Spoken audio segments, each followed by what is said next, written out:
Yan, good morning guys. For today's videos, tingnan natin kung paano ginagawa ni Mr. Pogi Palafox Ipox. Kung paano niya anong tawag nito? Yung stirrups.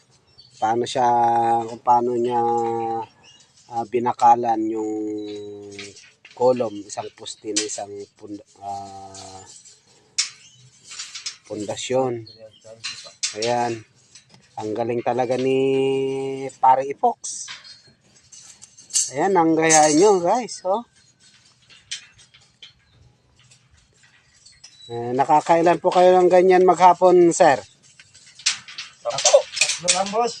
Tatlo. Hanggang buhos. Pati buhos na yon. Oo, kasama na buhos. Hindi naman kaya logi ang contractor nyo doon. Hindi naman. Sakto lang naman ang kinikita niya sa ano. Pero sa tingin nyo ba sir, tama yung ganyang ginagawa ninyo? Tama naman kasi magaling yung ano namin dito. Suliman namin. Ay may foreman din kayo. Oo. Sino bang foreman nyo?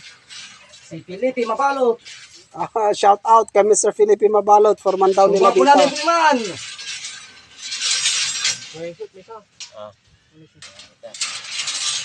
Edi, yung mga ganyang kinakabit nyo sir, may kanya-kanyang sukat ng mga yan. Meron, boss.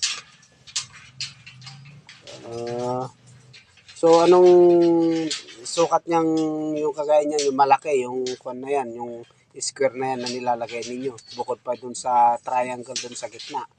Anong sukat po niyan? Ano po lang to, kami lang po tagakabit. May taga-sukat po na ano. Yung anak po ng Suliman namin.